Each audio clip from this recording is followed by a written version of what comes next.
जय दोस्तों, मैं आर्मी मैन भेरुदान चारण अपने YouTube channel BS physical academy पे आप लोगों को हार्दिक स्वागत और अभिनंदन करता हूँ।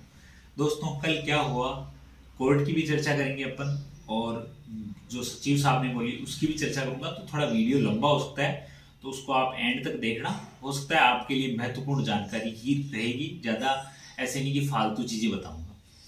तो दोस्तों, कल लगभग 1 बजे मैं अधीनस्थ बोर्ड पहुंच गया था। वहां जाते ही मैंने सोचा कि सचिव साहब से मिलने का टाइम जो होता है 2 से 3 बजे का मिलने का टाइम होता है, उसमें मुझे मिलने नहीं दिया गया। क्यों नहीं दिया गया? क्योंकि लगभग 4 साढ़े 4 रिजल्ट आया था संस्कृत का, तो वो मीटिंग चल रही थी, उसकी वजह से वहां मिलने नहीं दिया गया। तो जैसे ही सचिव साहब से मैं मिला कि सर ये 55 मीटर का क्या मामला है, एक्समैनों का ने रिजल्ट दिया है, क्यों नहीं दिया है, इनके बारे में उनसे चर्चा की। तो उनके बारे में संपूर्ण जानकारी हम इस वीडियो में चर्चा करने वाले हैं, और कोर्ट में क्या हुआ उसकी भी संपूर्ण चर्चा करने वाले हैं। अब जिनकी 55 मीटर गेंद है उनको क्या करना है, जिनकी 55 नहीं है उनको क्या करना है, उस बारे में भी चर्चा हम लोग करने वाले हैं। तो दोस्तों, अब मैं वापस शुरू करता हूँ कि क्या कार्रवाई हुई, मैं जो गया मैंने वहां से क्या बात की, वो आप लोगों के साथ शेयर करता हूँ। बार बार मुझे कॉल करके आप लोग पूछ रहे हो क्या हुआ क्या हुआ, तो वो चीज़ें नहीं, मैं एक साथ वीडियो में डाल रहा हूँ। तो आप लोग इस वीडियो को पूरा देख लेना, संपूर्ण जानकारी आप लोगों को मिल जाएगी। अब दोस्तों, मैं कल जाता हूँ वहाँ, जात के बोर्ड में बात करता हूँ। मैंने पर्ची वर्ची जो भी होती है वहाँ पीएफ बनाता है वो बनवा ली। मैं मिला सचिव साहब के पीए से, तो उनको मैंने बात रखी कि सर पहली बात तो आपने कहीं मेंशन नहीं किया कि एक्समैनों का रिजल्ट रोका गया है, तो उसके बारे में। तो उन्होंने भेज दिया मुझे मिलने के लिए। लगभग 5 बजे की समथिंग में उनसे मिला था। मिलते ही उन्होंने बोला कि भाई क्या समस्या है आपकी। तो मैंने कहा सर एक्स सर्विसमैनों का रिजल्ट आ चुका है, पर अभी तक हमारा किसी का रोल नंबर नहीं है। 16 नंबर मेरिट दे दी गई है, टीएसपी वालों की 7 नंबर मेरिट है, पर हमारे कहीं रोल नंबर ही नहीं है, क्या कारण है। तो उन्होंने पीए को वापस बुलाया, बोला इनकी लिस्ट लेके आओ, क्या है जो वनरक्षक का जो भी मामला लेके आओ। पीए लेके आए, उन्होंने लिस्ट दी और देते ही बोला कि सर एक्स सर्विसमैनों का रिजल्ट रोक लिया गया है। तो ये बात वहाँ क्लियर होगी कि उन्होंने साहब ने बोला कि आपका रिजल्ट रोक लिया गया है। मैंने कहा ठीक है सर, कोई दिक्कत नहीं है, रोक लिया। आपने मेंशन नहीं किया। बोले ये बाय मिस्टेक कभी हो जाता है, कोई दिक्कत नहीं है, ये हो जाएगा आपका। 3 दिन के अंदर अंदर हम रिजल्ट जारी करेंगे, और आज आपका कोर्ट का फैसला आने वाला है, उसके 3 दिन बाद हम जारी कर देंगे और शेड्यूल जारी कर देंगे, इनके साथ ही आपका डॉक्यूमेंट वेरिफिकेशन का। क्योंकि तब तक न तो साहब को पता था कि कोर्ट का क्या फैसला आएगा, न मुझे पता था कि क्या कोर्ट का फैसला आएगा। फिर मैंने कहा सर ये जो 16 नंबर आपने मेरिट बनाई है, ये किस आधार पे बनाई है, या कौन से बंदे हैं जिनको 16 नंबर की आवश्यकता है, क्या है। तो और या 55 जिन्होंने फेंक रखी है उनको तो ज्वाइनिंग मिलनी चाहिए। तो उन्होंने बोला नहीं, जब तक कोर्ट का फैसला नहीं आता हम किसी को ज्वाइनिंग नहीं देंगे।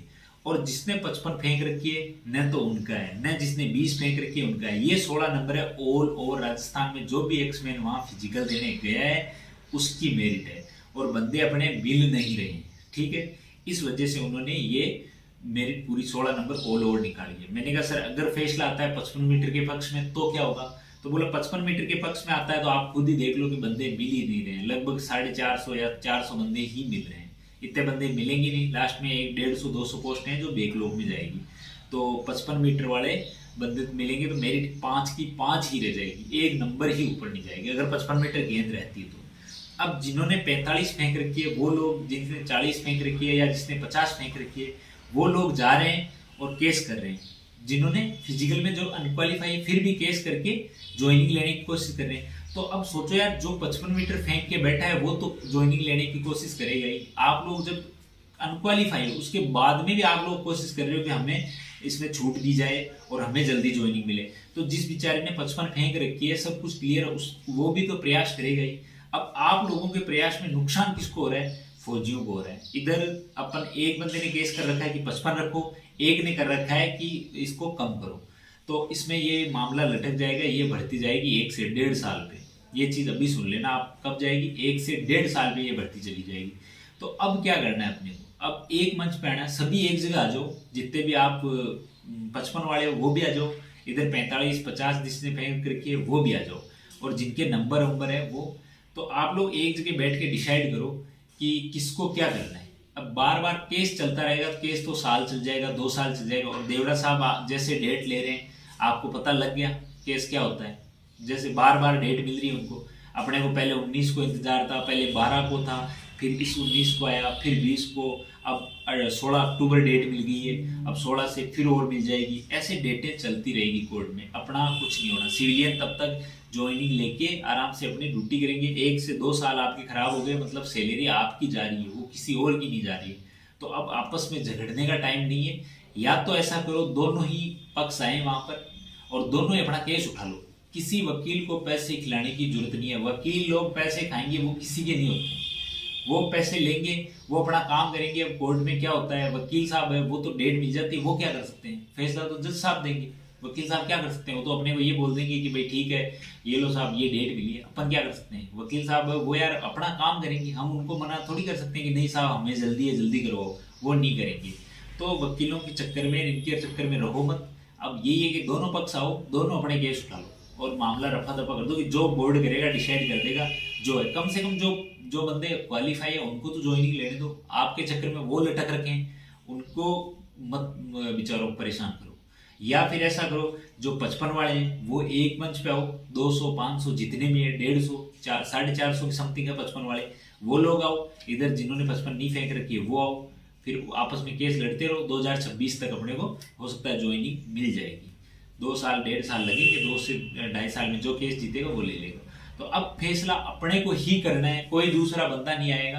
अपन एक ग्रुप बनाएंगे, उसमें आप लोग सभी लोग एक जगह होंगे। अपन हो सकता है जयपुर एक जगह हो, बोर्ड ऑफिस में एक जगह होके अपन लोग सचिव साहब से बात करें कि सर जो फैसला है, या फिर अपन जो 55 वाले हैं वो जाके बैठ के बात करें कि भाई 55 मीटर वाला क्या किया जाएगा जी। या जो 45 वाले हैं वो लोग आओ, आके अपन बात करें कि यार इसको मामले को लटकाओ मत। लटक गया तो मामला फिर किसी का भी नहीं है। जो 45 वाले हैं वो भी घर बैठे रहेंगे, जो 55 वाले हैं वो भी घर बैठे रहेंगे। और मामला किसका मजबूत होगा वो आप सबको पता है कि जो बंदा ऑल ओवर क्वालिफाई है तो उसका मामला तो पहले आएगा, क्योंकि उसने नोटिफिकेशन में जो चीज़ दे रखी है वो ऑल चीज़ें उसने क्लियर कर रखी है। तो वो बंदा तो उसका फैसला तो उसका मामला थोड़ा सा भारी रहेगा। तो उन पे भी मत जाओ। अब अपने जो भी बेचारे 45 फेंक रखे उनके भी मैं विरुद्ध नहीं हूँ कि भाई उन्होंने क्यों केस किया। जो जिसने 55 फेंक रखी है, जिनके नंबर कम है, तो वो लोग एक जगह आ जाओ, 45 वाले भी आ जाओ, दोनों केस उठाओ आप लोग, तब जाके कुछ सोल्यूशन होगा। अगर दोनों ही लड़ते रहे आपस में फौजी, पहले ही कांग्रेस सरकार ने अपने बारे में क्या कर दिया है वो आप लोगों को पता है, वर्गवार बांट दिया है। तो अपनी वैकेंसी आगे आना धीरे धीरे कम हो जाएगी। 12.5% है। अभी आरएस की भर्ती आई, उसमें आरएस में आप लोगों को पता है कितनी वैकेंसी आई है अपनी, 1 से 2 वैकेंसी है फौजियों में। तो उसमें अपनी पूरी 12 बज रखी है। रीट लेवल में देख रहे हो आप लोग। तो धीरे धीरे ये भर्ती है जिसमें पहली बार 600 पोस्ट आई है, इसमें भी आप लोग ये रोड़ा डाल दोगे तो कुछ होना जाना नहीं है। तो सभी फौजी भाइयों से इतनी रिक्वेस्ट है कि आप लोग आपस में झगड़ना बंद करो, एक मंच पे आओ, जो भी है अपना बोलो और बोल के अपना पक्ष रखो कि ठीक है हम दोनों उठा रहे हैं, या तो जो फैसला आएगा ठीक है दे देगा वो ठीक है। और या जिसको लड़ना है केस तो सभी एक जगह हो जाओ, चाहे 45 के फेवर में हो जाओ कि 50 मीटर गेंद कर दो। 50 मीटर अगर बॉल रहेगी तो लगभग 8 नंबर मेरिट रहेगी, 16 से डायरेक्ट 8 आ जाएगी 50 पे भी। अब जो 50 से नीचे ले जाना चाहता है वो अलग हो जाएगा। कैटेगरी कितनी बन जाएगी, एक 55 की बन गई, एक 50 की बन गई, एक 40 वाले हैं, एक 30 वाले हैं, कई 20 वाले भी हैं। तो अब उनकी ऐसे कैटेगरी में बढ़ जाओगे तो आप लोग कितनी कैटेगरी में फौजी, इतनी कैटेगरी में हो जाओगे, फिर अपना होगा कौन, क्या होगा अपना, कुछ नहीं होगा। इनको क्या है, इनके तो लटके रहे मामले चलते रहेंगे केस के। वकील साहब के बढ़िया है, कोई दिक्कत नहीं है, जज साहब के बढ़िया है, क्या दिक्कत है, उनके किसी के प्रॉब्लम नहीं है। प्रॉब्लम एक फौजी के कर रहा है, वो बहुत बड़ी प्रॉब्लम है। तो उस प्रॉब्लम का सोल्यूशन यही है कि मैं एक ग्रुप बनाने जा रहा हूँ। तो सब इसमें नंबर डालूंगा मैं नीचे, सभी लोग हाई लिख के 55+, 40+ या 50+, जो भी आप लोगों की बोल है, और जिसकी 40+ बोल है वही लोग उम्मीद करें। बाकी 40 से नीचे वाले हैं वो तो रीट वीट लगाने की सोचो ही मत। किसी के झांसे में आ रखे हो ना कि भाई ठीक है मेरी 40+, हाँ ठीक है मैं करवा दूंगा, उनके झांसे में मत आओ, पैसों का लॉस होगा। क्योंकि फौजी लोग होते हैं दिमाग से बिल्कुल भोले लोग होते हैं। अपन लोग सिविलियनों के बारे में अपन जानते नहीं है। अपन उनको अपनी पेंशन आ रही है, अपने क्या 1 महीने का अपन दे देंगे, सैलरी आ रही है साहब, अपन पैसे देने में कौन सी क्या हो रहा है। तो वहाँ आप लोग वो इन्वेस्ट कर रहे हो, वो घटिया कर रहे हो। आप अपने फौजियों के ही पैरों में कुल्हाड़ी मार रहे हो, वो आपको नहीं मारनी है। और जल्द से जल्द एक वीडियो और आ जाएगा। ये वीडियो थोड़ा लंबा हो जाएगा इसलिए मैं इतनी चर्चा करूंगा। कोर्ट का फैसला तो 16 अक्टूबर है, 16 से फिर और बढ़ जाएगा, चलता रहेगा, कोई मतलब नहीं है। सचिव साहब ने क्लियर कर ही दिया कि जब तक कोर्ट का फाइनल फैसला नहीं आता है तब तक हम लोग रिजल्ट नहीं देंगे। उन्होंने 3 दिन का इसलिए बोला था, 1 वीक का इसलिए बोला था क्योंकि कल फैसला आने वाला था और लगभग 5 बजे उनको भी नहीं पता कि क्या फैसला आया है। और जो पीए उनका उसने पर्सनल बैठ के बात की थी, बोला सर आपका 3 दिन के अंदर अंदर मामला हो जाएगा, उसके बाद डॉक्यूमेंट वेरिफिकेशन है। तो अब आप लोग प्लीज झगड़ना बंद करें और आए एक मंच पे। मैं 45 के भी फेवर में हूँ, 55 के भी फेवर में हूँ। मेरी खुद की गेंद फेंकी हुई है 70 मीटर, ठीक है, मुझे कोई प्रॉब्लम नहीं है। मेरे नंबर भी बहुत ज़्यादा है, आप जितने सोच रहे हो उनसे भी ज़्यादा नंबर है, ठीक है। मैं तैयारी कंटिन्यू कर रहा हूँ, पर मेरे भी, चाहे वो बदकिस्मती मान लो या कुछ भी मान लो, उसकी वजह से मेरा भी अभी स्टेनोग्राफर था उसमें मैं रह गया था कुछ नंबरों से, तो उनकी वजह से अटके हुए हैं। तो हम लोग भी चाह रहे हैं कि यार ये जल्दी हो भर्ती और अपन लोग सिलेक्शन ले, कोई तो ले, कम से कम कोई फौजी फौजी भाई तो खुशी हो, कम से कम किसी घर पे तो खुशियाँ आए। नहीं तो एक दूसरे में रोड़ा अटकाते रहे तो 2-4 साल पे जा पड़ेगी, किसी को कोई फायदा नहीं होगा। इसलिए अपन एक मंच पे आके यही बात कहना चाहूंगा कि एक मंच पे आओ, 45 वाले आ जाओ, 55 वाले आ जाओ, जो डिसाइड करोगे वहां पे आप सभी लोग डिसाइड करना। मैं डिसाइड करने वाला नहीं हूँ कि 55 वाले और केस कर दो, मैं डिसाइड करने वाला नहीं हूँ कि 45 वाले केस कर दो। तो आप लोग सभी लोग सपोर्ट करोगे तब भी मैं आगे कुछ कर पाऊंगा। और आप लोग सभी आओ, मैं तो ये बोल रहा हूँ कि आप लोग आओ। जैसे मैं कल मिलने गया तो मैंने पहले बोला था कि आप लोग आ सकते हो, वहाँ कोई भी बंदा नहीं पहुंचा, तो वो भी एक गलती मान लो। क्योंकि एक तो मैं एक गया, वहाँ 3 फौजी होते हैं, आलोक साहब से 2 बात करते हैं, 2 इधर सचिव साहब से बात करते हैं, अलग अलग। ऐसे मेरे को आलोक साहब के पास भी जाना पड़ा, तो वहाँ जाने में दिक्कत करते हैं कि सर आप नाम तो सचिव साहब का लेके आए थे, अब आलोक साहब के पास कैसे जा रहे हो, अध्यक्ष के पास कैसे जा रहे हो। तो वो बहुत सारी प्रॉब्लम होती है, वो अपन सब लोगों को मिलकर करनी है सोल्व। इसलिए आप लोग सभी मंच पे आए। मैं तो बोल रहा हूँ जयपुर है, चाहे जयपुर अपन जब भी चलने का प्रोग्राम रखिए तो व्हाट्सएप पे आप हाय लिख के अपनी जो भी बोल है ईमानदारी से, जिनकी 45 है वो 45 प्लस लिख के भेजे, जिनकी 55 है वो 55 लिख के भेजे। मैं दोनों के साथ हूँ, मुझे कहीं खतरा नहीं है, और हो सकता है और तैयारी कर रहे हैं तो कहीं ना कहीं नंबर आ जाएगा। और सभी लोग, आप लोग तैयारी कर रहे हो तो सभी फौजी भाइयों को नंबर आ जाएगा कहीं ना कहीं।